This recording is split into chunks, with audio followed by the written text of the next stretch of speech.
Yeah, hey, what's up, party people? Welcome to our live Joker 2 reaction for Folie à Deux. I'm Spencer J. Gilbert. Joining me today is Ed Greer. Hey guys, how you doing? And Bailey Meyers. Hi everyone. And I'm so glad Spencer's here because this is a Joker origin story, and who better to tell a Joker origin story than a Joker with an origin story of his very own? That's right. I've been Joker-pilled and Joker-fied since day one. But this will be a spoiler chat, and spoiler alert, this movie sucks. At least that was my takeaway. Not to get too ahead of ourselves. We have a lot of things to get to. We're going to do a spoiler chat now. We have a Q&A, so put those questions in the chat. We'll get to them near the end. We're doing a movie fight, you guys. We're going to fight about this thing more than we are already. And then Billy Business, if he hasn't succumbed to his illness, is going to talk to a lawyer about the legal ramifications of Joker 2. We got a whole bunch going on. But let's start with the film. We all had the pleasure of seeing it this weekend. Some of the few, maybe a few more people than Megalopolis saw this, but not many. This is currently clocking in at, I think, 40 million domestic, which is not on track for $1 billion movie. You don't think they're going to make it? I don't think this one has legs. So yeah, quick plot recap. Arthur Fleck, who you know and love from Joker 1, this is 2 years later, and he's on trial for the murders that he committed in that movie. While in prison, he meets, what's her name? What's her stupid name? Yeah, but he meets Harley Quinn. Her name's Lady Gaga. Lady Gaga's Harley Quinn. They start a romance, a folie, a madness of two, if you will. The kind of romance that I think you actually can't do in prison, typically. Yeah, well, only in music therapy. They sort of frown upon it usually, right? Yeah, that was a pretty lax prison. Yeah. She was like, oh, they just let me in. Okay, sure. So they pursue a musical romance, which we'll also get into with a fellow inmate, and then he's on trial where he for insanity. We won't get into the ending. That will be the movie fight, so let's hold off there. But yeah, let's go with our overall thoughts. I kind of tipped my hand already, but Ed and then Bailey, give me a 1 to 5 sentence review of Joker 2 for 5 sentences. Just give me your summary. What you Read thought? us a 3-paragraph essay about how you feel. I think that it was a continuation of a story. And once you see what the actual continuation of that story would be, it sullies, quote unquote, the first story. I think almost everybody can agree with that, but everybody's reasonings behind why it was sullied are vastly different. What do you mean? Well, Bailey, I want to hear your overall take first. Okay, well, first of all, I want to say I interrupted you because Zach said he was going to show something, and then he didn't. So it seemed like I was just crazy back there, much like the Joker himself. You're doing Joker stuff? Yeah, we're doing Joker stuff. Zach, show the thing. No? There it is. Oh, hell yeah. Oh, you found my high school yearbook with the band I was in. That's weird. Oh, that's your band? Yeah. That's interesting. We were posing in front of the Most Sarcastic. Most Nice. sarcastic. Yeah. So yeah, this is actual Joker origin stuff. Yeah, Zach texted me and said, I found something you can't tell Spencer. How does Zach have my high school yearbook? That's very strange. Bookstore. What the fuck? That's amazing. Yeah, well, that's probably my first award, was Most Sarcastic. Boom. Then more to come after first Most Sarcastic, then a Webby. Then a Webby, What yeah. next, an Oscar? That's the trajectory. Well, so the first award I won was in 6th grade when I graduated elementary school. You know what the award was for? Computer. Computer? Just computer. Not even most computer? It's before they had figured out what we were doing with them in general, but I won the award for computer, and look where I am now, on your computer, so it all turned out Just okay. goes to show, kids. Destiny. Anyway, I didn't like the movie. That was awesome. Yeah, so, okay. Ed, what you started going down was interesting, that this is a continuation in response to Joker 2. I like it when directors and films give the middle finger to their audience. I enjoy it. I think that's audacious, and I appreciate it. But I do think that this was done in a way that I don't agree with or enjoy. And I don't even think we were supposed to enjoy this movie. I think this was Todd Phillips saying, you took the wrong message from the Joker. You enjoyed it. You still built him up as an icon. I'm going to finish breaking him down the way I started in Joker 1. You idiot. You worm. How dare you pay money to see another Joker movie? I'll show you. It's just Arthur. It was never anything. He's not real. And it's like, I know the Joker's not real, so sue me. I wanted to be entertained, a little bit entertained during this. What do you think? Well, I mean, I think just getting down to brass tacks, the people who are acting like they didn't know it was a musical are just stupid. Okay, I'm sorry. They said it. When they announced it, they said the thing about this is it is a musical, and it has Lady Gaga in it. Now, number one, how are you gonna have Lady Gaga and not let her frickin' sing? She wasn't that great at singing in there. Purposely, as a performance thing of Harley not being a professional singer, but them being in their minds, blah, blah. In her mind, she sung a little better than in the prison and stuff, but they tried to keep it pretty simple as far as the singing performances, you know, like those movies where they do a musical without actual singers, to kind of keep it realistic. I like that choice, kind of, but not really, because you got Lady Gaga in there. Why would you do that? You got Michael Jordan, and it's like, God, don't do layups, don't dunk. Just chill out, just dribble around and pass it to the wall. That's what they did to her. I can't believe she agreed to do this. Because in concept, I actually like the concept. It's a musical, which to me suggests like bombasticness, and something Todd Phillips even said in an interview was like, they have to sing because they can't contain their emotions. But it was just so dull and sullen, and which has to be a choice. That has to be intentional, because he's seen musicals before. We've all seen them. They are moments of fantasy and spectacle, and we did get that a little bit, which I actually thought was one of the highlights for me, where he does beat the judge to death with a hammer, and there was one Gaga moment where like they let her belt it out, like the mountain song, whatever that was. But everything else is just like, you don't seem very happy. Let's get happy. They were just shot. Careful, we're gonna get demonetized. Oh, sorry. Yeah, it was just the musical choices. I agree with the musical choice in general, but not in execution. What do you think about the musical sections, Bailey? I personally love a musical, and so I thought this was bad. It was badly done. I like musicals a lot, and when movies hide from me that they are musicals, and then I find out they are musicals, I am pleasantly surprised by this information. However, in this instance, I did not think it was good. I don't like a jukebox musical in the best of circumstances. It's tough. And especially when the only songs you're pulling are kind of like grim, slow 60s ballads. I get it. That's all his mom listened to. I understand the underlying principle behind the songs that were chosen. However, I hated them, and it wasn't fun. Yeah, I mean, let's get into the tone too, but I think that was an out for Todd Phillips to like have his cake and eat it too. Was the musical numbers was where we could have gotten the Joker stuff, where we could have gotten a fantasy like the cartoon at the beginning, which I also like if the musicals are a break with reality and we get Joker and Harley Quinn committing some crimes or fighting Batman, for God's sakes, or something, which I don't need, but if you're having a fantasy, why not? Isn't Batman like 9 in this universe? I think he's a little older. He might be 11. He's like 11. He's a tween. He's an angsty tween. 9 last time. Yeah. Yeah, but they were these dreary standards, and that was really just a continuation of the tone of the whole thing, which was, I think, deliberately plotting and sullen and grim. And I like a bleak movie, but I think like bleak in service of what? Again, I return to like what is he saying and who is this for? But also the slowness of the bleakness really messed it up. If we got a bleak, we got, you know, a quicker succession of horrible stuff happening to him, and then he like finds love in you know, in a hopeless place or whatever, and then you know, and then he's free in his mind a little bit. He gets emboldened in the trial. We get it going. You know what I mean? But like, it took so long for him to get any of his jokes. Because the thing I felt like it was like one of those things that they always do in sequels. At the end of the first one, it seems like he should feel like, I am the Joker, I have power.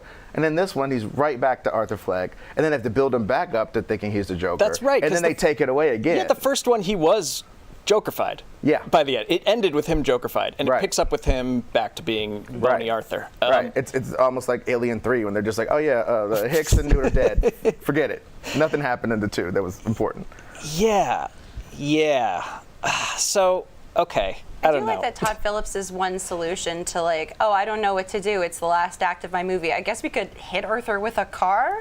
Well, he did it in the first one too. Okay, well, hold off on the ending for a second. Okay, I'm just saying he's doing a lot of car stuff. But you know what was missing from this movie? Here's what I think was missing.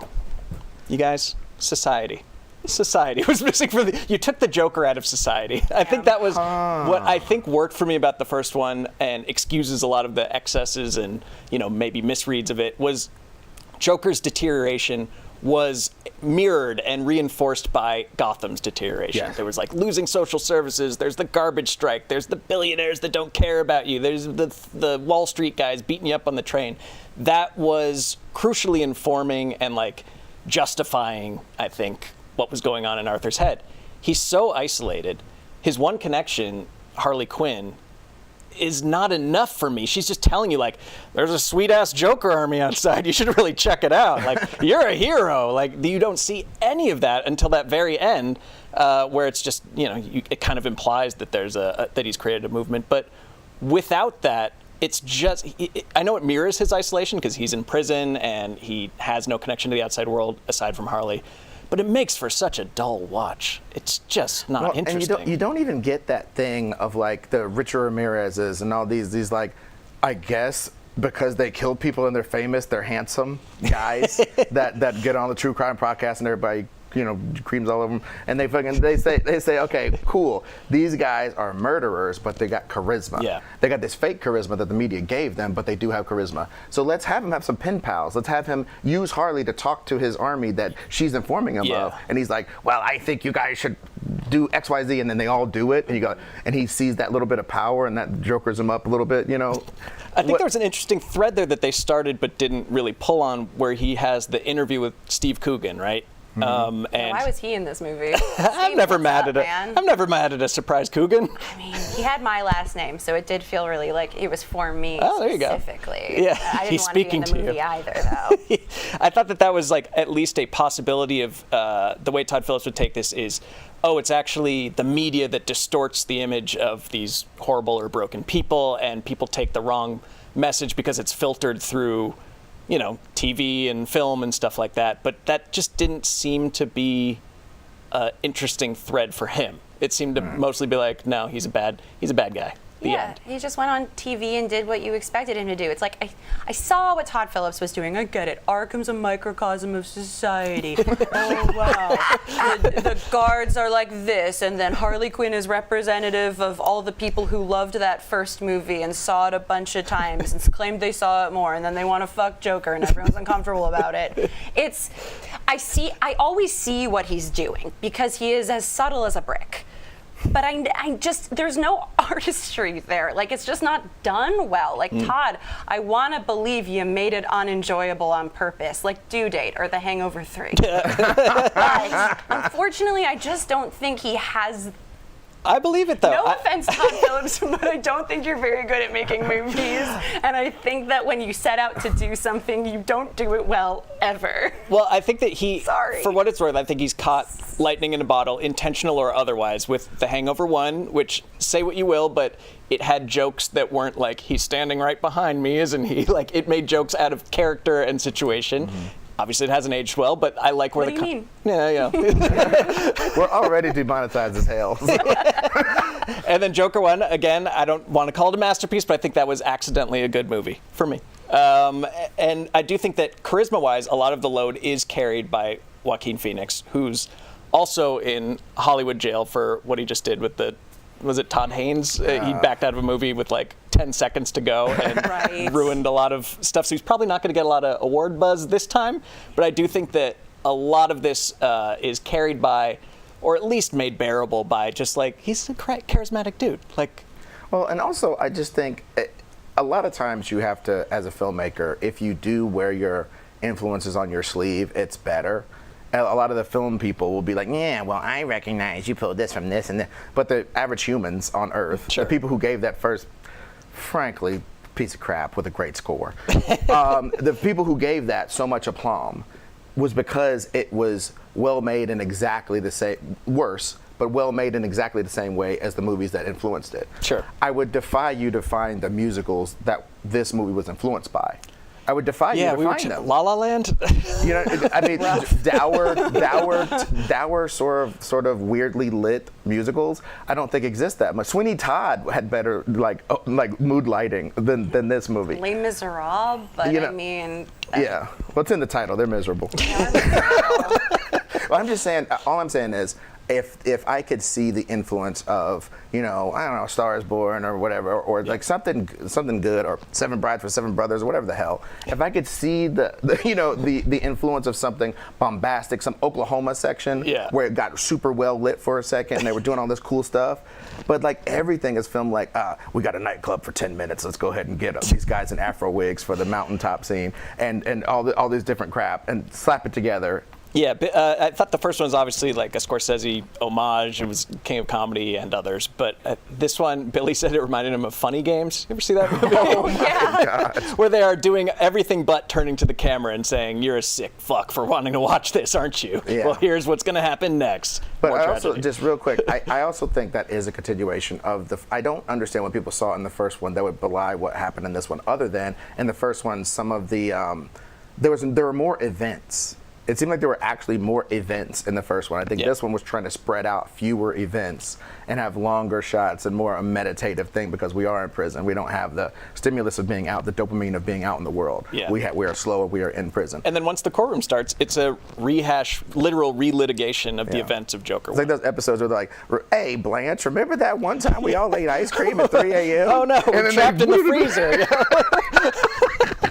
That's what it felt like. Definitely a clip show of a movie. It's so weird because they set up things that could be interesting, like, oh, the music therapy thing that he never goes to again, or like, oh, the movie screening that he's at for 5 seconds. It's like he has these activities that could be interesting and significant beats in the movie, and then just sort of squanders them, just like, oh yeah, and that's a thing he did that day. Whatever, that's not interesting. Back to the courtroom, the thing you all love. Yeah, music therapy could have been like Helena Bonham Carter and Jack in Fight Club. Yes. This sort of romance that happens in this hopeless, messed up place. Sure, and they find that's music. where they're gonna find each other. Right. But no. No, Yeah. it's It goes instant. once and it's done. And Yeah, it's I a believe foregone that. conclusion that they're going to get together. There is no drama to them getting together. I believe it from his side, because he's Yeah. incel, and it's like, oh, someone showed interest in me. Yeah, I love you. But from hers, I mean, I didn't buy. I guess I was on board that like she was obsessed with him off screen from rewatching Joker 1 too many times, and then she's in love with him. But then when it's like that, there was that twist where it's revealed that she's been lying about who she is, and she's completely made up her backstory, and they just shrug that off like completely, and that made me just kind of. I'd be like, okay, well, where are they going to take this? Nowhere. Yeah. They just kind of don't mention it again. It has no effect on their relationship or anything. He was like, damn, that sucks. Anyway. Yeah. It's like they cut her out of the second half. She's just standing in the courtroom the rest Well, of and the time. even with the musical stuff, just really quickly, I just right off the top of my head, every time he gets big emotions, they sing, right?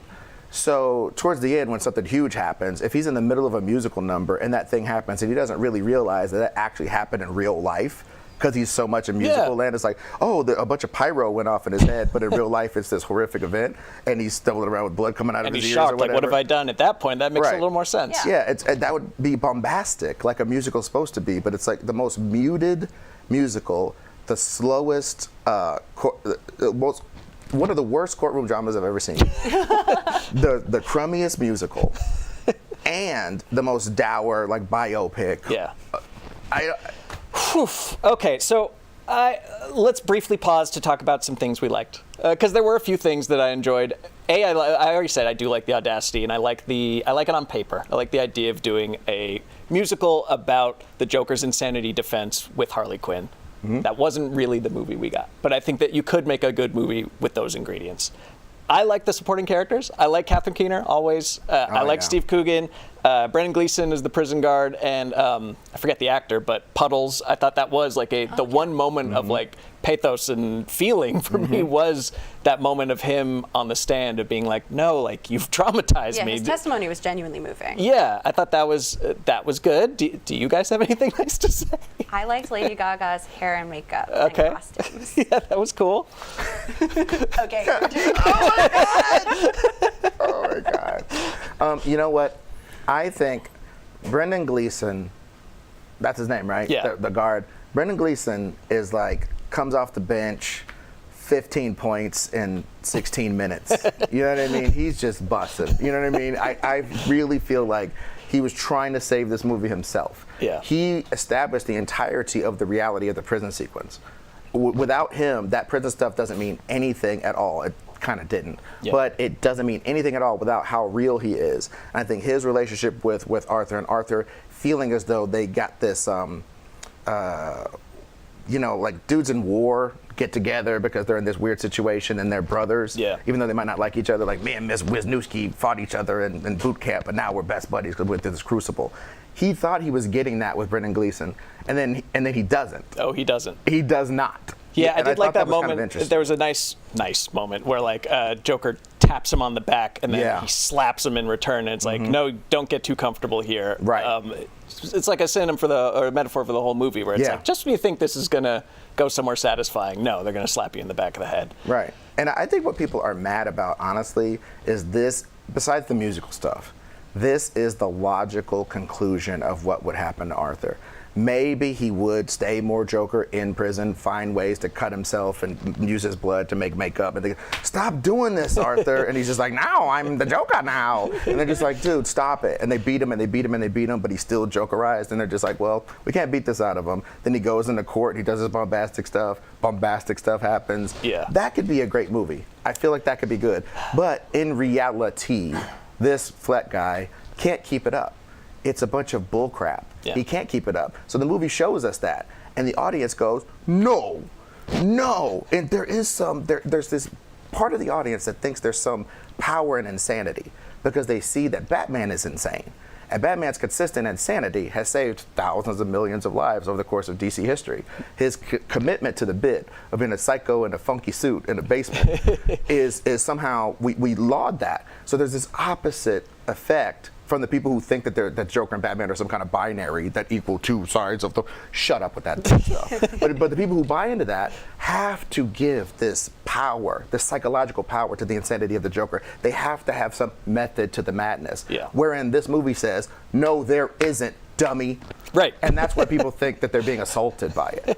Yeah, I mean, it's an interesting take for why somebody would take on a Joker movie if your takeaway is not that, oh, the Joker's insanity is in a sense understandable or rational, or it is like it's a liberation from society. It's a way to get out from it, to make jokes like a court jester, like seeing the ills from outside the cycle of oppression. Mm-hmm. Not his thesis. He said, no, actually I was just being really mean. Sorry. Mm-hmm. Whoops. I want to talk about the ending. Yeah. Mm-hmm. I mean, can we answer this one question and then we'll move on to we'll fight about the ending. We'll do a little movie fight. Oh, we're gonna do a movie fight today? Yeah. Wow. Yeah. I thought that why why does he renounce being the Joker at the end? Because, okay, I'll briefly talk about some parts of the ending. He is beaten and perhaps assaulted in other ways in prison. Mm-hmm. His prison friend is murdered. His boyfriend. And then he says, just kidding, I'm not the Joker anymore. Yeah. Is that really, why was that, why? What? Help. I don't know. I think convenient. Convenient. It's convenient for Todd. Okay. Todd needed to end the movie. I feel like there was a missing sequence between those things happening. Because it took me by surprise, and only in retrospect am I piecing together that like those moments were so pivotal that he decided to confess and completely give up on his persona, and the movie gave up on the idea of the Joker as a symbol or as anything real. It was literally just he went full Joker mode in the courtroom, experienced one entire consequence as a result of his actions, and then was like, never mind, and that was it. And it felt so, I don't want to say lame, but like, damn, dude, it takes that little. It's like the system works. Well, I don't want to say it's little, because that was pretty bad. Okay, yeah, his friend died and he got assaulted. It was pretty bad, but like, I watched Joker 1. He was also having a bad day there. That's true. He did.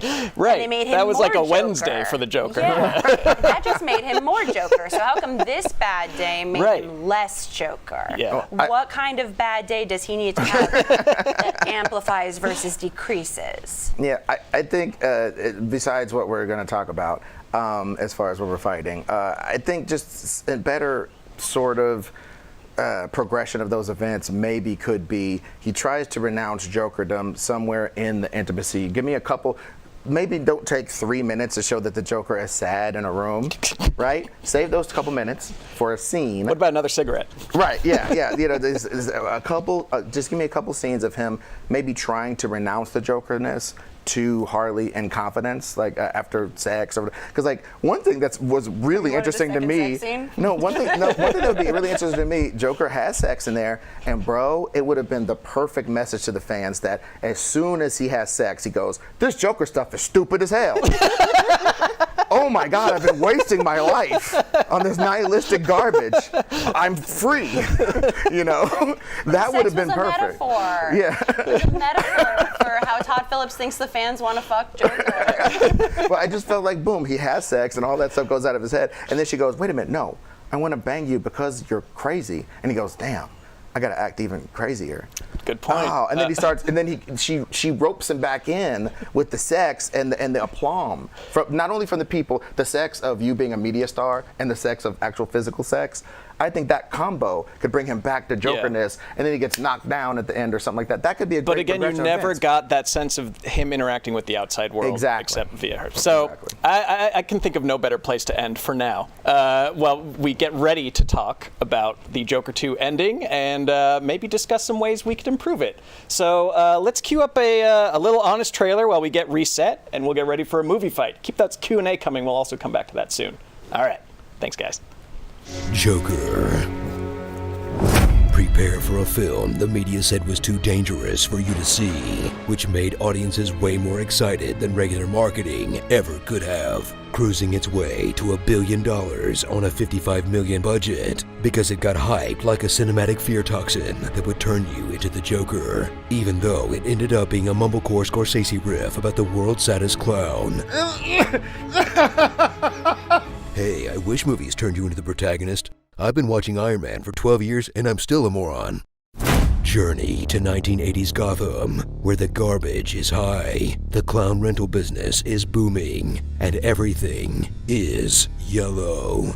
From this urban squalor, a Joker will rise in Arthur Fleck. And if Marvel is known for making their heroes get ripped, DC will one-up them by making their star get ribs. He's a loner who deserves all your sympathy for being poor and mentally ill, but earns all of your contempt for being a viral video star and wannabe comedian. He's got the faded hoodie and everything. Dude looks like he's about to ask you to do his podcast. Go back to the open mic, you piece of Boo! Starring Moper. They're all gonna laugh at you. Don't trust a Z in apartment 8B because she's imaginary. You are not the father. Lil Wayne.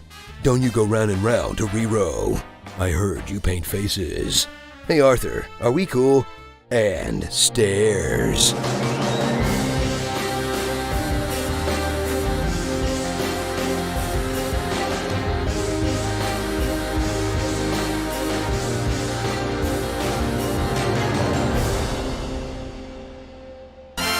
Dance Dance Revolution. It's time for Screen Junkies Movie Fights. Well, welcome back to part 2 of the Joker 2 live stream extravaganza, where we're bringing back a little old movie fight. But you know what? Why am I talking? There's a lot of empty room at the desk. Don't you need a host for this movie fight? Hal Oh my goodness. What's going on, folks? My name is Hal Rudnick, and we are going to have a barn burner of a Joker movie fight. That's right. Smoke 'em if you got 'em, just like the Joker. Or, you know, to put it in today's parlance, vape 'em if you got 'em. Why so serious? Let's jump into this. Okay, so first off, arguing about Joker Folie à Deux. He is a movie fights veteran, host of the greatest pod. It's Ed Greer. Hey! Ed Greer, great to have you here. Next up, you've seen her on GameSpot and Fandom Entertainment. She is also a lover of Goosebumps. Come on, who isn't? Bailey Meyers. That's me. Hi. Hello. Great to see you, Bailey. And this next gentleman needs no introduction, so let's just jump into it. All right. I'm kidding.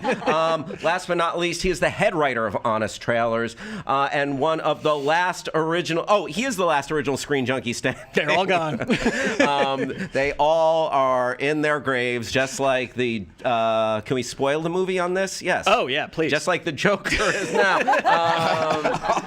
My old pal, Spencer Gilbert. Great to see you, Hal. Spencer Gilbert, great to see you here. So we don't have a fact checker today.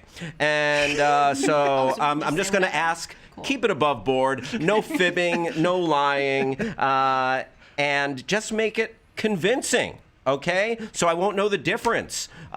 Commit to your argument. And also, if you make me laugh, extra points for that.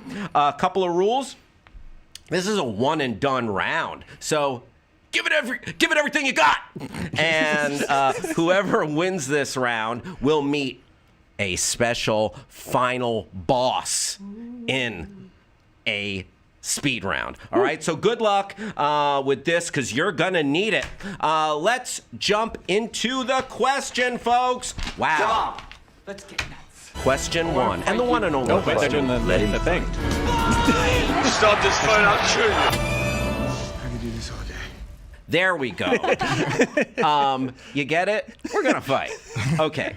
Here's the question. Joker, Folie à Deux, has left a lot of filmgoers unsatisfied. A little bit of a bad taste in their mouth. So, we ask you, what would be a better conclusion to Arthur Fleck's story? Here's your chance to pitch us a better ending to Joker 2. Let's start off with the man immediately to my left, Ed Greer.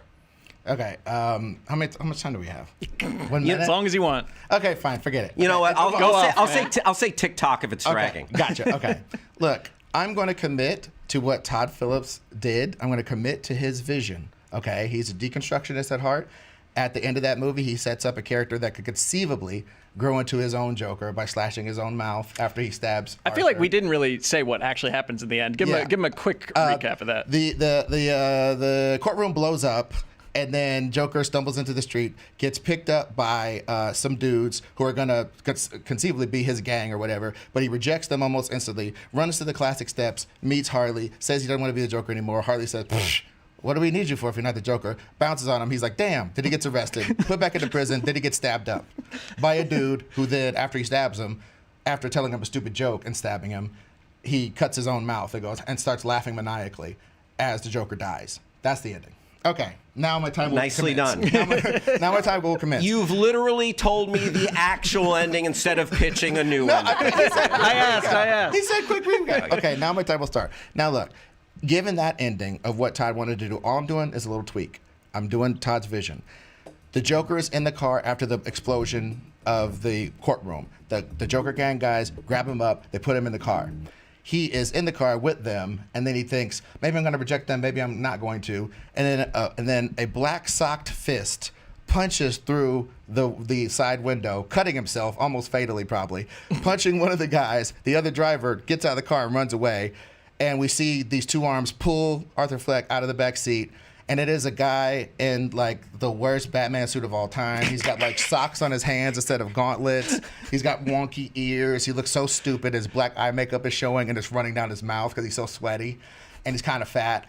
And he grabs he grabs Arthur and he goes, I've been waiting my whole life for an enemy like you. And he grabs him and throws him in a 1957 Chevy, those ones with the fins on the side. And it's all Adam West. And it's all murdered out in black. And he throws Joker in there and he takes him to a dank warehouse cave sort of situation in a basement. And he ties him up and he starts punching him and he goes, one day you'll be tough enough to fight me. And he starts punching him and beating the shit out of him. And that whole scene I said of him yanking the Joker out of the car, that is seen on a helicopter. And way in Wayne Manor, a young Bruce Wayne is looking at that guy going, that seems like a pretty good idea. And then we cut out. Got it. Okay. Wow. Quite a journey there. I like the tie-in to the Batman universe. Nicely done, Ed. Bailey, hit us with what you got. All right. I also want to take what Todd Phillips did and just keep doing it, but better and more effectively. I think he needs to commit more to it being a musical. We need a big, bombastic musical finale. We have had a musical about a murderer in prison who has a courtroom scene. And do you know how that one ends? With them winning an Oscar. But more importantly, with the Hot Honey Rag, it was Chicago. Chicago's incredible. Have Arthur get off scot-free. Have the defense work. Make him go on tour with Harley Quinn. The dream sequences are no longer dream sequences. They're real. He's doing fun comedy musical bits about the people he murdered who are, I don't know, behind him like backup dancers, but like in Les Mis, you know? The dead people all show up at the end at Les Mis. Do that too. And then also, you can even put it on a mountaintop. Do a Sound of Music finale. All the musicals that he's been wanting to reference, he finally references in this one big, giant, bombastic finale that concludes it the way a musical is concluded. Everyone shows up and sings the big final number, and we learn a lesson or we don't, whatever. And then they win an Oscar. That's how that went last time. That's the climactic, best song, best musical performance. Some kind of Oscar is going to go to that sequence, according to Bailey Meyers. Exactly. Spencer, where are you at on this new ending? All right, I got a pitch for you. It's a lot like Ed's. But there's some subtle differences. So, Joker's going to give his final speech, his closing arguments. He's still in foghorn leghorn mode, which is another thing I actually liked about the movie. I always love a good Southern lawyer imitation. That'll always be there on me. The bomb goes off before he can renounce being the Joker. He is dragged out of there. It's a more coordinated extraction of him rather than kind of the random violence that it was in the movie. And he's taken to see the ringleader of the Joker gang. It is a it's a tween Bruce Wayne. I'm going to be real. Bruce Wayne's been Joker-fied, you guys. He's been Joker-pilled. Whoa. If this movie is about the effect that the Joker's had on society out at large, whose prime age and influence to be sucked up in that, but like a little, whatever version of an iPad kid there was in, what year is this? 70? 81 Elseworlds, yeah, exactly. So Bruce Wayne has been Joker-fied. He's got a whole gang of Jokers down in the caves below his house because he's a basement dweller. Each clown is subtly referencing a different version of the Joker, like makeup style. Like it's kind of like a Heath Ledger-ish looking one. Maybe you can't get Heath Ledger, but maybe you could get one of them to come back. Little Deadpool, I like it. Yeah, it's cinematic Jokerverse, if you will. Yes. Cesar Romero. And Harley. So Harley has been working on the outside with little Bruce Wayne to kind of assemble this Joker gang that he's going to inherit, and they're going to build their mountain. They're going to get their revenge on whatever. But just like in the film, Joker's not in with it because he's Arthur. He's not. He just wants to smash with Harley, and he's just like, I can't do this. I just want to be with you. I just want to run away. They see that he's not committed to the vision, and you have a similar ending where Joker is killed by the Joker, but it's a whole swarm of people who've been Joker-fied, Joker-pilled. Just taking the Joker's message too far and taking it too literally. They are all, like Caesar style, stabbing him and beating him to death along with a teenage Bruce Wayne. It's an Elseworld story. Bruce Wayne's the leader of the Joker gang now. Nobody gets what they want in this life, and I think that's one of the messages. All right, rewriting everything. Listen, if Harley Quinn doesn't have to be a psychiatrist in this movie and meet him a different way, mix it up, fight it out. What do you dislike about each other's arguments? No, okay. I want to start with how brilliant Spencer's is. Oh, thank you, Ed. It's even more of an FU than mine would be, which is incredible. Because I thought I was all the way to the edge, but you're just like, no, Bruce Wayne is the Joker? In this movie, why not? Oh, I mean, that's Todd Phillipsian. Yeah. You just weren't going Joker enough. I mean, I love. I think I like yours, Ed, but I think that it's too much of a level of removal to have Bruce Wayne just observing, to be back. Yeah. If there's one thing people know about the Joker, he's a clown that hates Batman or fights Batman. He's the clown that fights Batman. You stop someone on the street, that's what they're going to know about the Joker. I want to hear from Bailey. Bailey, you pitched a new ending to the musical. The movie is a musical. Will you sing a little bit of your ending for us? I would love to. Thank you, Hal. Absolutely. Got to give the people what they want to great. paraphrase the movie. What a cool setup for me. I'll back you up, Bailey, if you want to do a Folie. These two are just like on a love fest, like we're on the same vibe. And you're like, Bailey, why don't you sing us a little song? That's cool. Let's do it. I don't know Chicago from heart, but we can all do it. If you are pitching a song from Chicago, you got to give us a little medicine dropper of it. Well, okay, I know they do this dance a lot at the end. So thank you, Zach. That's very good. That really adds to it. Love it. Love that. I think that Todd Phillips didn't commit enough to he has big emotions and sings every time. The only emotions he seems to have are I love Harley Quinn so much. What if he has a sad one? What if he has a sad one? I love that. I love that. Thank you. Wait, can we have a little Yentl interlude? Joker, can you hear me? I would have liked a little bit of a Little Shop of Horrors. Suddenly, Arthur. It's just it felt like Todd Phillips knew one big emotion and it was being horny for a woman. A classic emotion. It's just I don't know when you get your heart broke. When his friend died, he should have sang a sad little song. Why didn't he sing a sad little song then? Right. Commit to a musical in your final act, Todd Phillips. I swear to God. And I also agree that the movie could have had a little better on the nose song. The songs are so on the nose. Just like after he bangs Harley, then he gets beat up in the shower or whatever, and they kick him in the head, and ain't that a kick in the head? Right. Yeah. And it's like, oh, come on, get nuts. If you're going to be that on the jukebox, get on the jukebox. Give us a little to reflect get nut. You want to get nuts? Let's get nuts. You want to get nuts? I like yours, Bailey. I do think it was missing the big musical number, but I think it should have been like a slightly different tact and maybe done something from the early oddies, like a Papa Roach or a Limp Bizkit or something that could kind of justify him turning into the damaged Joker that we know and love. And what about some meta stuff? Like Hal said off air, we could do little Lady Gaga busting the Bad Romance. Oh, Bad Romance would be, there you know go. what I mean? Smash that fourth wall. Yeah, why doesn't she just sing Or they're leaving the together? courtroom, a little paparazzi. Yeah. She could just, I mean, Joker face is right there. Yeah. The thing about singing in a courtroom that's always going to get me, and this might just be me because it's not a huge.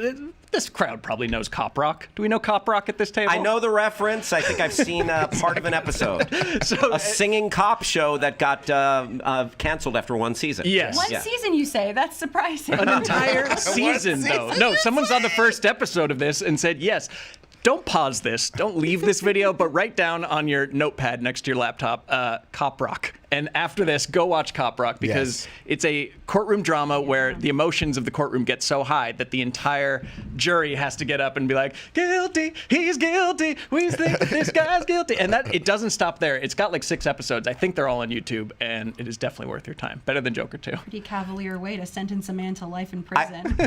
I say defund Cop Rock. Defund Cop Rock. All right, time. Wow. What a huge throwdown that was. I hope no one had a point locked and loaded that they didn't get to. Great. So I love all of these endings better than the actual ending of the film. So congrats on that. Y'all were entertaining. You all presented great arguments. Spencer, you had me on this army of jokers, like coming and like out and like killing their hero who kind of betrayed them. But then you really lost me when you said, oh, it was like the other movie jokers. That kind of pulled the rug out from under the universe a little bit. Bailey, I really, I love the Chicago vibes and the busting into the big bombastic musical number. Jazz hands. But, it was a little more of the same-ish because the musical aspect, I think we all agree that they didn't make the most of it tonally. It was kind of the same. I think we're kind of sick of his take on the musical by the end, even though yours is a nice upswing in tone. It wasn't my favorite of the arguments. Mine was Ed's because we all were... I think it whets our appetite. We want to see, these little Easter eggs for Batman. So that ending, it gave me Split Unbreakable vibes when we see Bruce Willis sitting in the diner at the end of Split, and it's like, yes, that's what I'm here for. I'm like, oh, yeah, show us like the early incarnation of the Dark Knight. Now the world's coming together, and like, wow, I sat through that 2 hours and 20 minutes. Worthwhile. So, hoot, Owl Nation. The victory goes to Ed Bravo, Greer. Ed. Jeez Louise. Came up with that on the spot. Congratulations. I sang a whole song and I still didn't win. I feel a lot like Todd Phillips in that way. Don't worry, we'll clip it. It'll live on We'll forever. give you a 37-minute standing ovation. Thank you. That's basically like spitting in my face. Ed, your prize for winning this movie fight is going from the frying pan into the fire because you are about to face, if you want to put on your earphones, please, the reigning movie fights champion of the world. You know him. He is a Screen Junkies legend, the man, the myth, the champ, Dan Merle. Oh, hi there. Yeah, Dan. Dan, great to see you, pal. Been too long. How are things going, my friend? They are fantastic. It's like I'm calling in from Mars. This is fun. Right on. So, you know the deal. Ed just won a single question movie fight, and his prize is to face the reigning champion in this 5-question speed round. Now, Dan, let me ask you a question. I don't think we talked about this. Is the belt on the line right now? Where is the belt in general? Or is this an exhibition? It's gotta get shipped. You would know better than I exhibit? would. I did bring a relic. I brought an antique. I have this one. Nice. Still. Wow. Oh, hell yeah. Wow. It's very much worse for wear.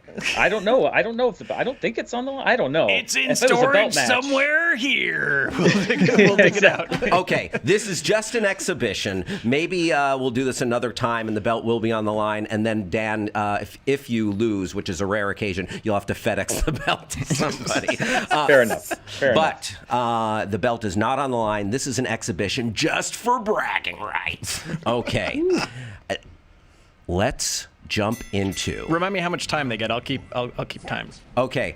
They each get 20 seconds. Let's do 20. 20 and 20. Let's do 20 seconds. They get 20 and 20. All right. Ed is player 1. Dan is player 2. Do we get our 10-second rebuttals? Yes, 10-second rebuttals. Yes, thank you, Dan. Thank you, Dan. All right, 20-second initially, 10-second rebuttal. Here is the first question. What other movie villain's trial would make a better movie than Joker 2? Ed. Well, whoever chimes in first gets their pick. Oh, okay. Oh, yeah. Okay. All right, chime in with by saying Joker. Not Joker. Roy Batty from Blade Runner. Roy Batty from Blade Runner, and Ed. And I said Penguin. Okay, we heard Dan first. Dan, you get 20 seconds whenever you start speaking. All right, I'm a Star Trek nerd. One of the best episodes was when they put Data on trial to decide what is life. So we have that in the Blade Runner universe. You have Roy Batty on trial for murder, and you're trying to figure out, is he liable? Was he made this way? Was he programmed this way? Where does the humanity start? Where does it begin? It gets deep and weird and slow, just like Blade Runner does, and it brings in bigger questions of humanity. Okay. Time. Ed Greer. I think the Penguin could make a very good case that he was doomed from the start. He's all messed up. His foot's all weird. He's got a weird nose. He's all scarred up. His mom's overbearing. He could just do, if the Melendez brothers could almost get off, you know what I mean? Like, I think he's got a lot of stuff in the chamber, and he's trying to diversify the mafia. He's like, Time. 10-second rebuttal. Dan Merle. I think you just pitched Joker Folie Deux, but with the Penguin, and spoiler alert, he's guilty because he's a mobster. This is much more about like deeper questions, and I think it'd be a much more interesting movie than just putting a gangster on trial, a mobster on trial. Time. And Ed, rebuttal.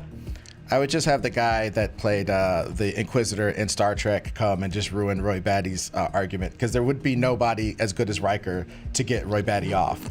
So I would just be like, this toaster is talking a bunch of crap. Put him in jail. Time. All right. You know what?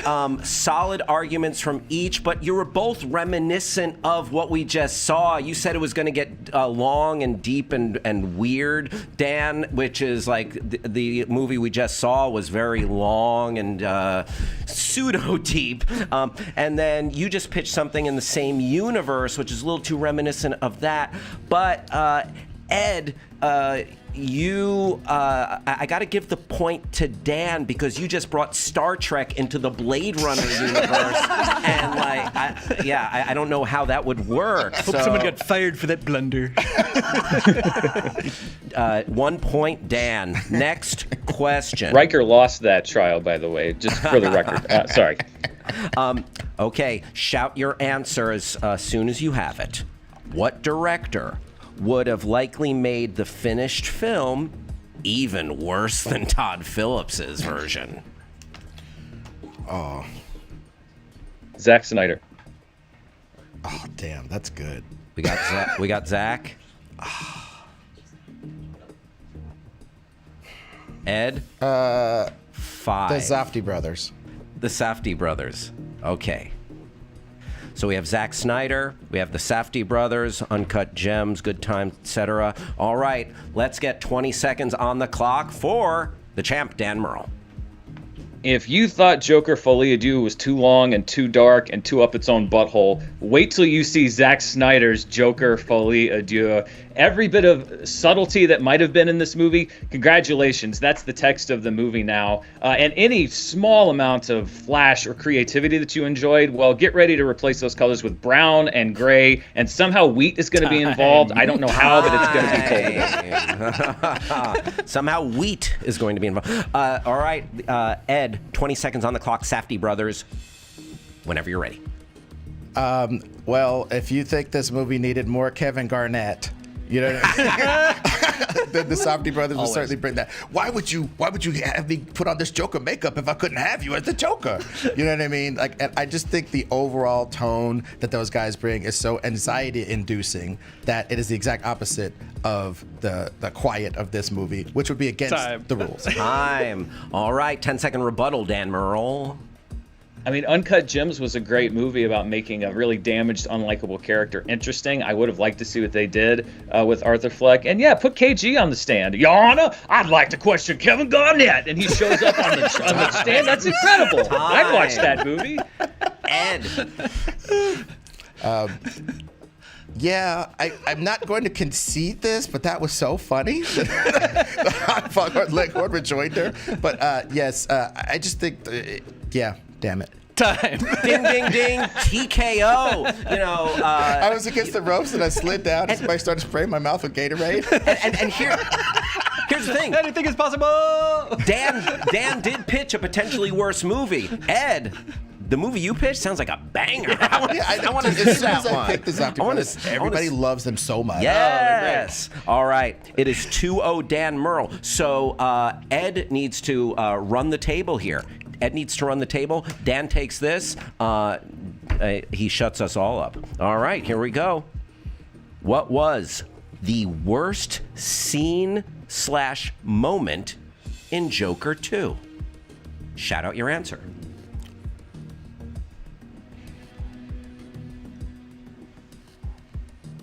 I think the opening. What? I think the opening. The opening, the cartoon opening. No, not the cartoon opening. When he gets to prison. Oh, okay. The sequence where he gets to prison. Gotcha. Dan. I'm going to say his speech to the jury. His at the closing end, when argument? he says there is no Joker. Gotcha. The speech on the stool, the closing argument to the jury. Yeah. Okay. We heard Ed first. The intro when he gets to prison. Dan has the closing arguments. Ed, 20 seconds on the clock. Look, man, I understand I'm on a flaming ship, but I'm going to go down fighting with my saber. And I'm telling you, that opening scene is way worse than anything else. Hey, tell us a joke, Arthur. You got a joke for us, Arthur? They say that 15 times, dude. There's got to be more variety to his life in prison. But no, you got a joke for us, Arthur. It was so, I knew a horrible movie was coming after that scene. There could be no return. Time. Dan.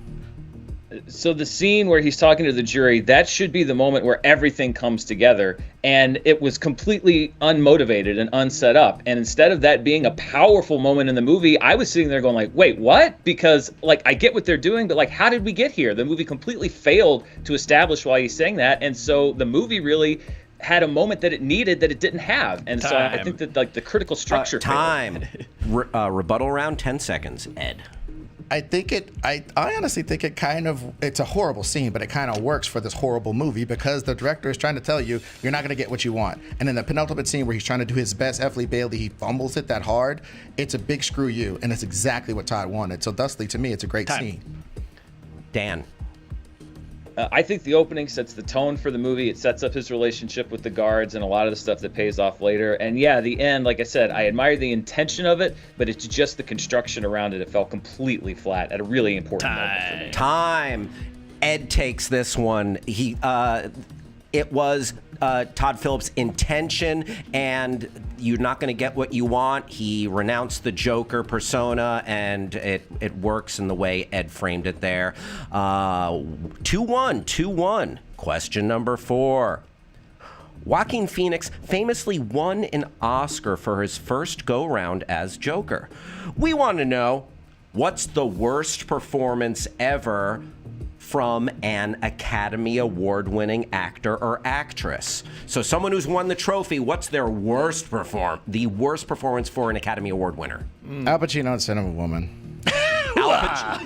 And it doesn't have to be an Academy Award-winning performance. No. Yeah, the worst performance by an Academy Award-winning actor. You're gonna. It could be him and Jack and Jill. It could be Dunkachino. No. Okay. No, the person. No, that's good. That's actually good. Yeah, That's okay. a brilliant That movie's so bad. That's unfair.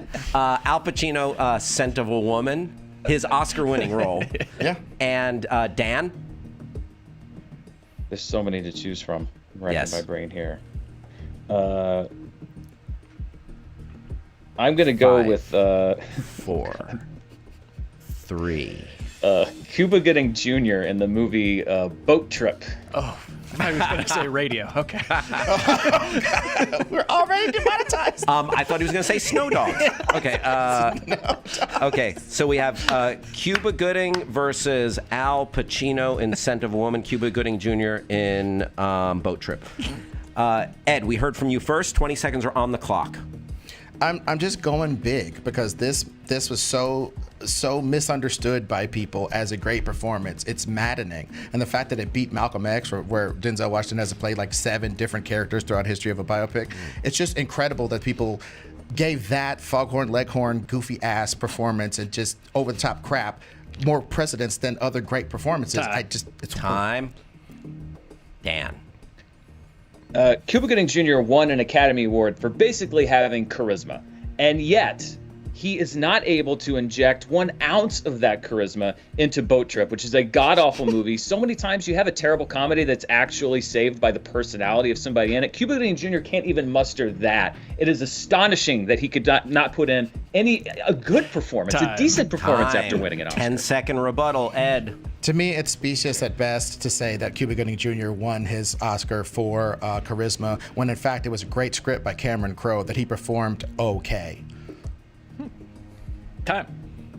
Dan. If we want to talk specious, this revisionist history around Al Pacino not being good in Scent of a Woman, go back and watch it. That scene where he dresses Chris O'Donnell down and talks about how dare you underestimate me and basically takes him down to size is brilliant. And he is great in that movie. All right. Wow. Solid arguments from both y'all. Blows were landed. But the thing that really got me, I loved when Ed brought in that context of Denzel and Malcolm X, because the pre-prison Malcolm X versus the post-prison Malcolm X, extraordinary. So just the context and the framework, that got me. So we are all tied up. Woo! We're going to our 5th and final question here. This is for all of the bragging rights. Joker 2 is looking to have a similar opening to Morbius. So, Joker 2 or Morbius? Better film. Morbius. Joker 2. We got Dan with Joker 2. We heard Morbius from Ed first. Ed, 20 seconds on the clock. Morbius promises a crappy movie about a stupid science fiction vampire who will never fight the Spider-Man. The Joker 2 is supposed to be a continuation of this beautiful, giant ascension of the Joker, and it is not. Thusly, one accomplished its goal and one did not. And time. Dan. First of all, Morbius did not even deliver a sci-fi Spider-Man villain movie. It was the worst piece of photocopied eight times garbage. I would rather watch Joker 2, which I think has interesting parts, and you're assuming that it was supposed to be the follow-through from Joker 1, which is what a lot of people assumed, whereas I think the movie was actually taking a far different trajectory. You can't punish the movie for not following through with your assumptions, and at least it's interesting, unlike Morbius. All right, Ed, 10-second rebuttal. I think interesting is the graveyard where we bury stuff that didn't work, just like the Joker 2. Morbius didn't work, but it wasn't trying to be a highfalutin Oscar thing, whereas Joker was. Time. Dan, 10 seconds. I will take a noble failure that didn't work over something that didn't even try to work. They put in that stupid Michael Keaton cameo. I think I'm here for some reason about Spider-Man. It was god awful. No effort put into it. Give me the try. I love you, Dan. You're the best. Wow, man. First, a round of applause for both of our combatants. Epic. It came down to the final question after a furious comeback by Ed. You know, I feel like both of you put out great points about your choices, but at the end of the day, I think Dan deconstructed your argument, putting down what Morbius was, and framed his film in the best light. Joker 2, a noble failure on what it intended to try. So, by the skin of his teeth, Dan Merle takes this speed round and our Joker movie fights. Wow. Can I say a few words about being slain in battle? Look, I am the Grendel, but Dan is Beowulf. Yes. He will always choke you out in a weird castle. Yeah, you know what I mean? It's just like I beat up all the Vikings and then I get to this one guy with superpowers and it's like, come on. My ear hurts. I'm just trying to live. I mean, Dan is unstoppable. He's awesome. Dan, I held off on watching your...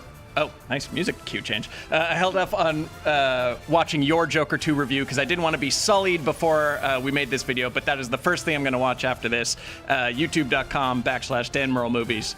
He's the best in the business.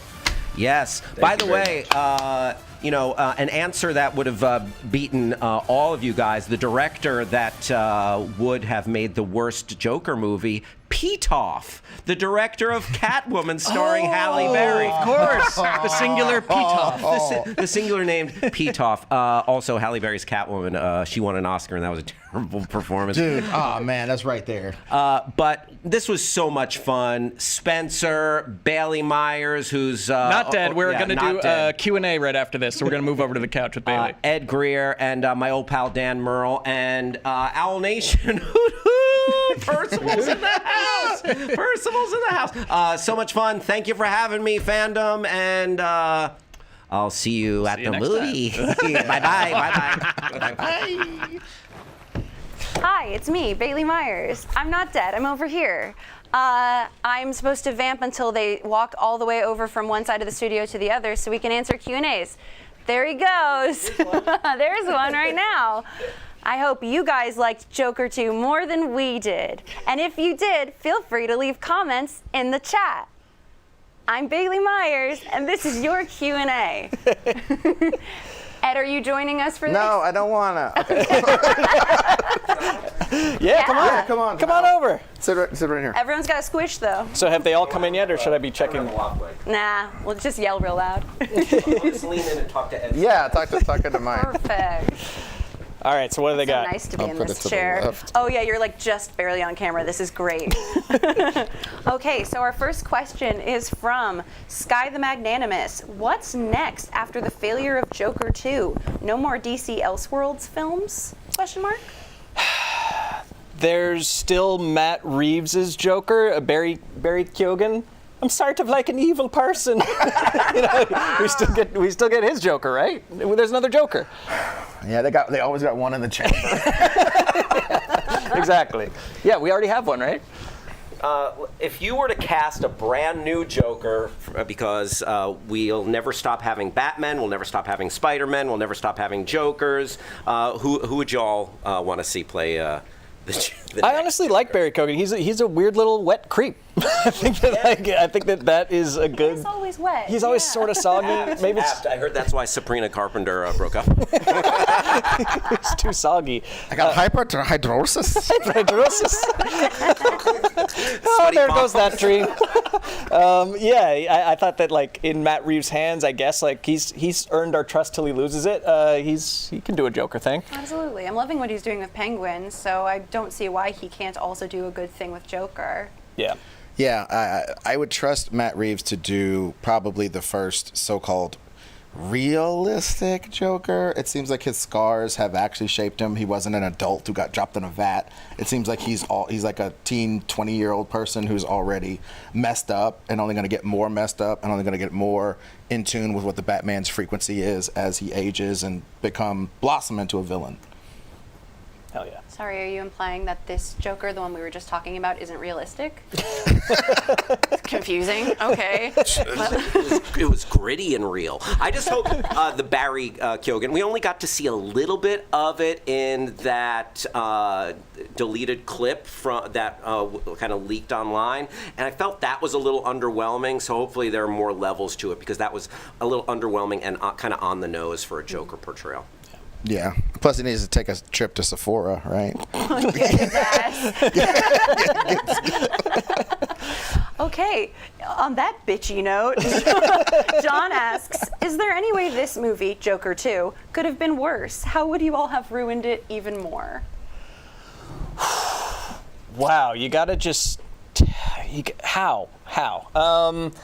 You could take out either half of it. It's just prison and dull, droll music therapy the entire time, and then you roll the credits, or it's just a courtroom drama. Just a courtroom drama, just full clip show for Joker 1. Remember this from Joker 1? They react to it. Remember this from Joker 1? They just keep calling every supporting cast member.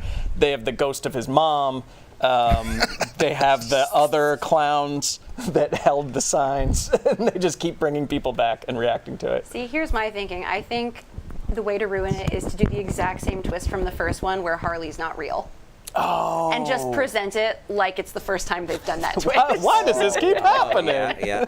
I don't know if this would make it worse or better if you had in Arkham Asylum like the entire rogues gallery from the Batman world, and they all got together and did a big musical number. We're the bad guys in Arkham Asylum, and so you had like Riddler, Penguin, Killer Croc, like all these. Every Batman bad guy joined up with Joker for a bombastic musical number. Oh, that's a good point. Is like, because I felt very shoehorned in that Harvey Dent got, two-faced in that explosion. It's like, this isn't a comic book movie. Stop pretending now. But if the whole rogues gallery was created that day at the Joker's trial, like they also dropped a crocodile down the sewer. There was also a scarecrow that came to. That's not the Scarecrow's origin story. That's Wizard of Oz. A botanist named Poison Ivy. Yeah, she was a witness, and she got bit by a Venus flytrap. I assume every villain's created by getting bitten by something. So, and like some hayseed stumbles in out of the outskirts of Gotham. He's got a bunch of hay all over him, and he's the Scarecrow just because he's got hay on him. But like, okay, if I were gonna say. This is so difficult because I feel like our movie fights pitches were actually trying to make it worse. I mean, I think yours probably made it better, but ours tried to distinctly make it worse.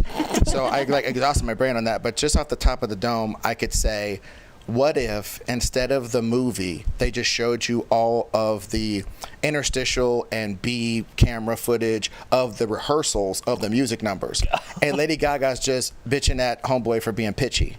It's like, you're pitchy, Joaquin, please.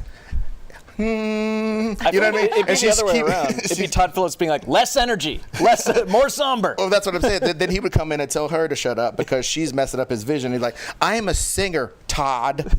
And there's all of those back, interstitials like Christian Bale going off on people scenes. Damn, that would make it better. See, I can't make it worse. Can't help it. There's so much room to improve this, and there's so little room to make it worse. They're really asking us to thread a needle here. Yeah. We have time for one more question, so I'm just going to go with this one because it's nice. Al Moses 210 asks, How are y'all doing? We're all so happy to see you. Oh.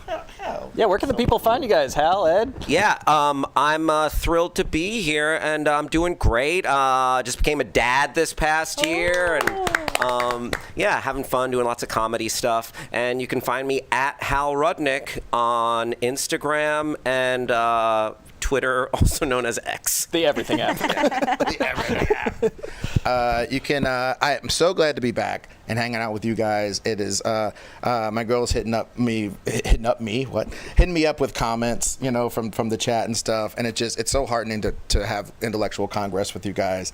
Do my little spiel instead of in the mirror like the Joker. It's very good. You can find me at Ed Greer Destroys on all social media, and you can follow my podcast, The Greatest Pod, on all podcatchers. We discuss and debate what makes something great. We get into weird comedic riffs like every damn podcast, but we're slightly better at it. Nice. And I'm sure if you're watching this, you already follow Dan on his YouTube channel. He's doing great work reviewing stuff. And yeah, we've tricked them into letting us do this once in a while again. So hopefully many happy returns. Yeah, I'm doing good too. Thank you for asking. You work here.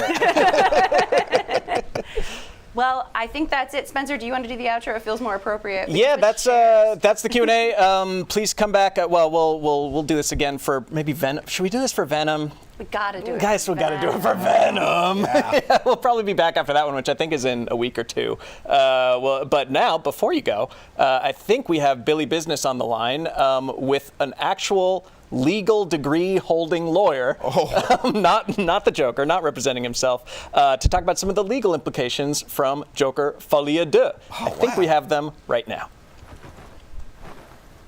Hey everybody, Billy Business here. Wish I could be there in person, but I've got a little bit of a fever, a Joker fever. But I do have Doug Ridley, defense attorney, with me. Thank you so much for joining me, Doug.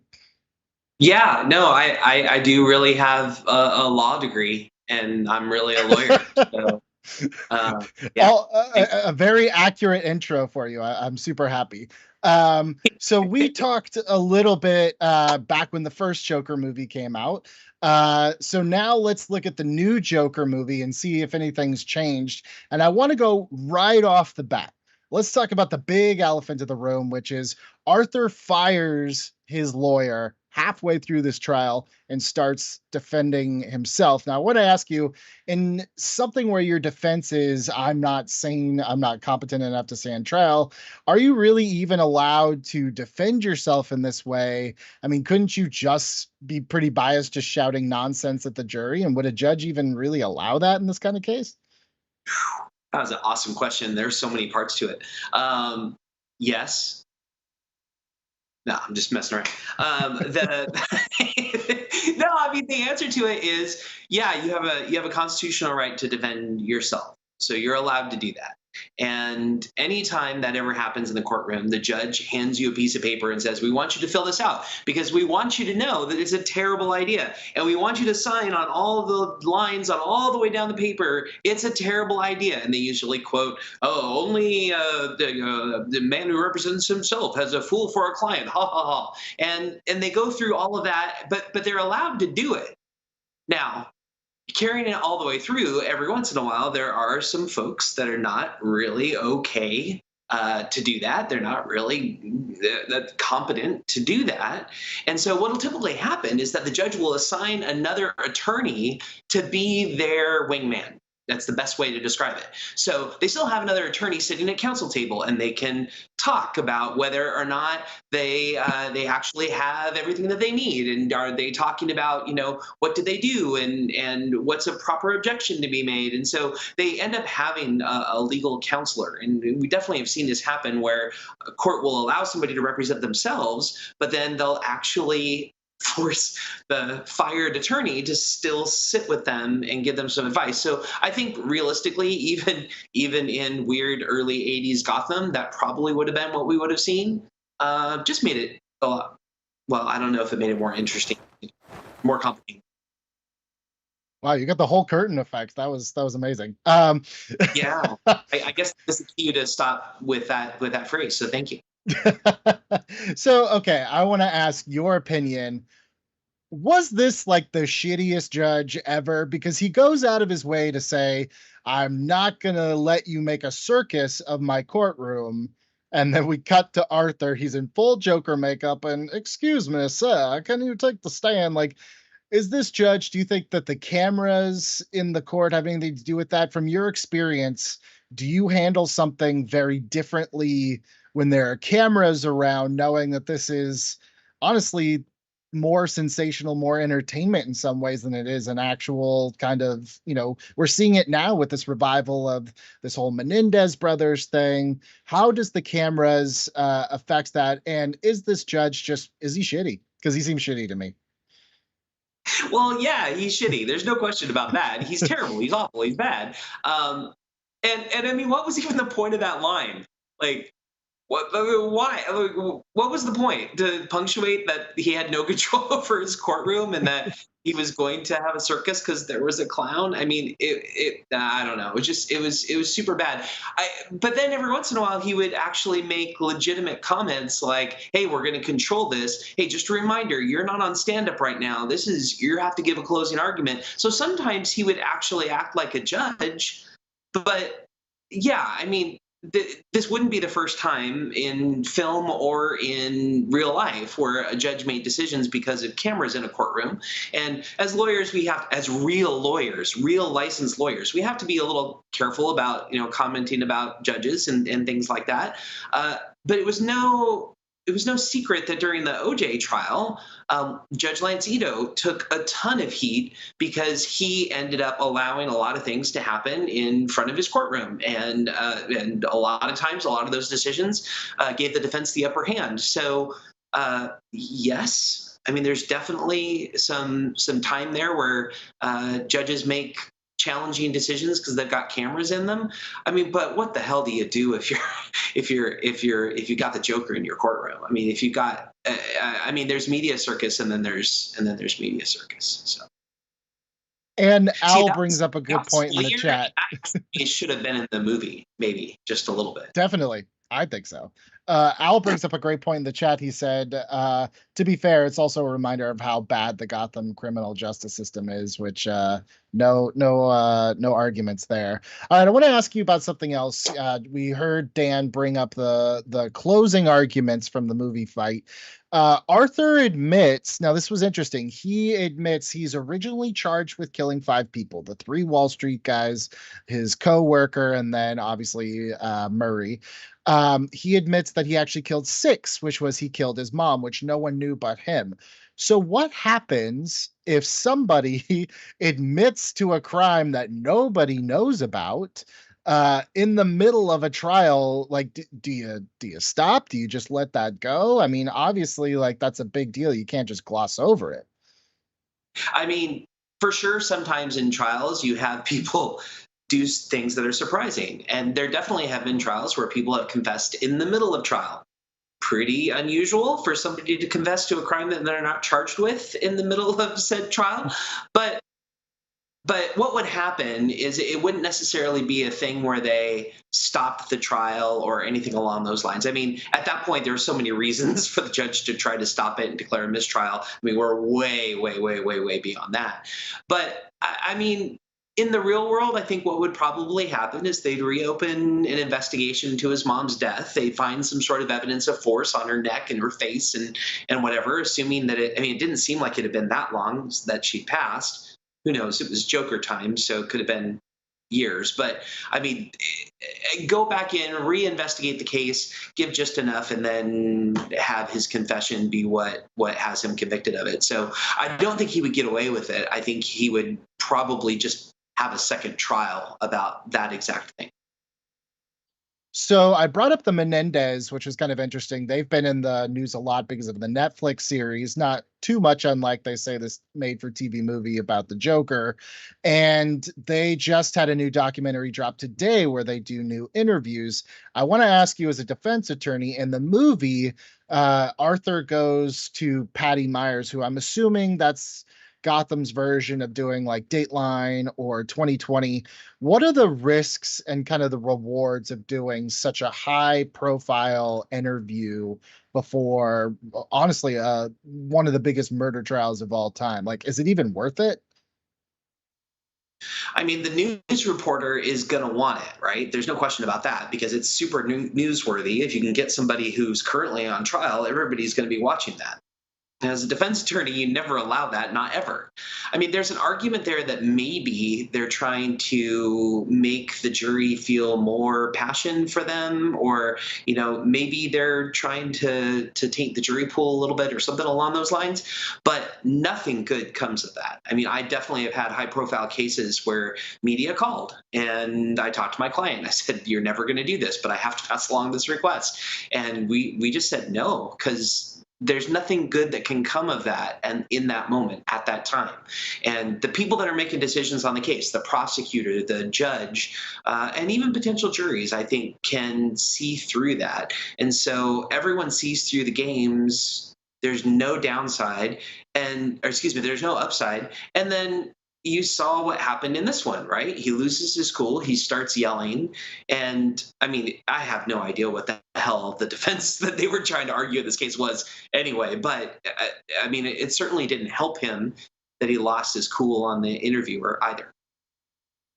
So let me ask you this then. If you get those requests and your whole argument is you don't feel like your client is, you know, your argument is, well, there's Arthur and there's Joker, and I'm trying to defend Arthur and because Joker did all these things. Do you even have an obligation to tell your client like, hey, you got this thing? Or can you be like, I feel as his defense attorney that he's not competent enough to make this decision, so I'm going to make it for them?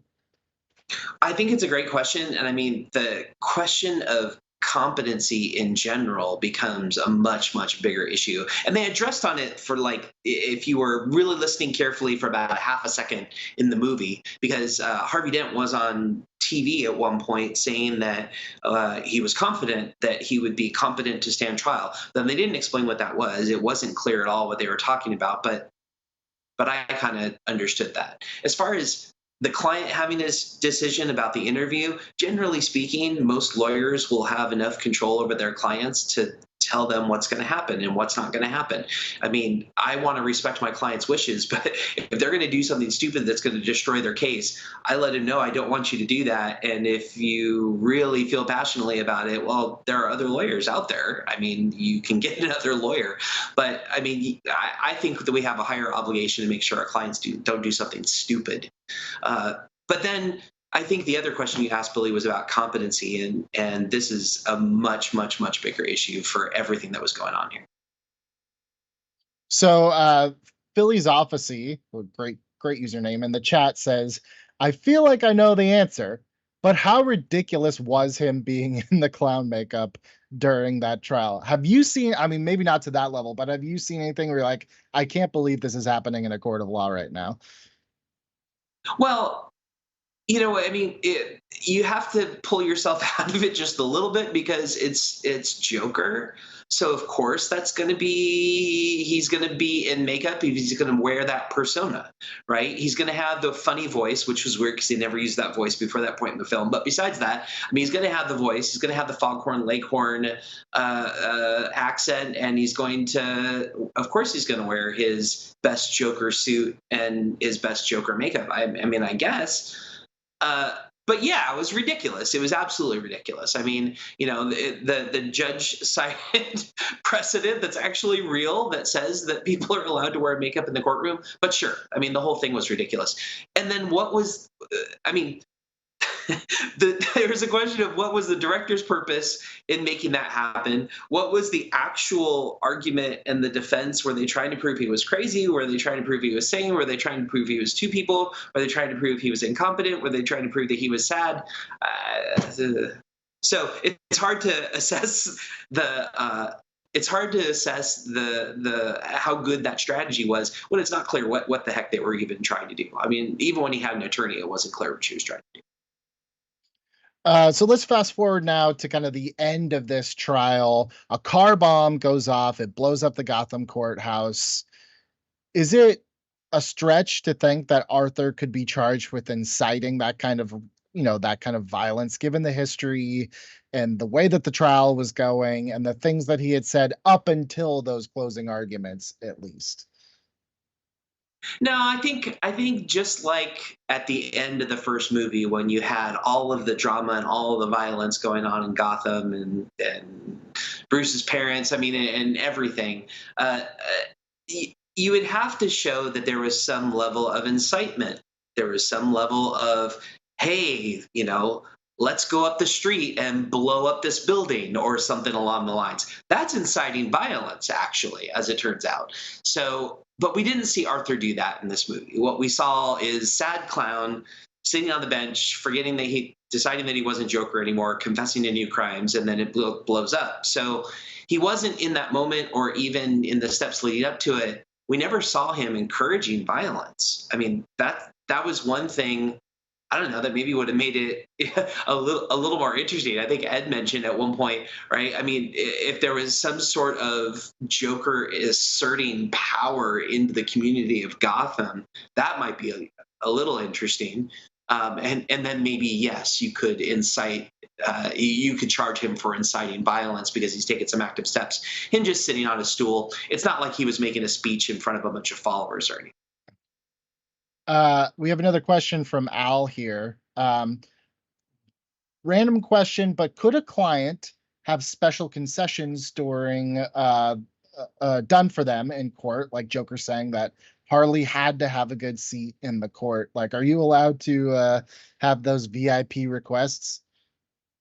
No. I mean, that's an easy answer is no. I think that there are sometimes accommodations for people that are mentally ill. I think that there would sometimes be accommodations for support people for those who are mentally ill. So if we subtract the Harley aspect, if we subtract the Joker aspect out of it, and if I had a mentally ill client who said, yeah, we're going to go through this trial, but, in order to just keep my cool, can my grandma please sit in the front row? That's something that I would imagine that I would get almost any judge to approve for us. So yes, but he doesn't have a right to it. I mean, it's a request. And he was exerting all kinds of weird power across that courtroom that you just wouldn't see anywhere else. Anything else that kind of sprang to your mind is like, it just seemed to me that judge waited a really long time to say order to let Joaquin monologue a little bit. Well, I mean, they wouldn't have as much excellent scripted dialogue if they immediately came back to order. But so as a guy that does this, you don't see a whole lot of not guilty by reason of insanity cases these days. You do see cases where people are found to be incompetent. If they can't assist their lawyer, they can't appreciate the nature of the proceedings, then we sometimes do suspend the proceedings so we can get someone mental health care. So that absolutely happens. The standard for not guilty by reason of insanity, though, is that you have to be able to prove that he didn't understand the nature of what was going on. Like if he had killed everybody thinking that they were cartoon characters, like that weird cartoon thing at the beginning of the show, then or in his fantasy where he clubbed the judge with the mallet, right? I mean, if he was thinking that he was in Fantasyland, then yeah, that's something where it's not guilty by reason of insanity. But it's so clear from everything else that they want you to feel sorry for him. They want you to feel bad for him.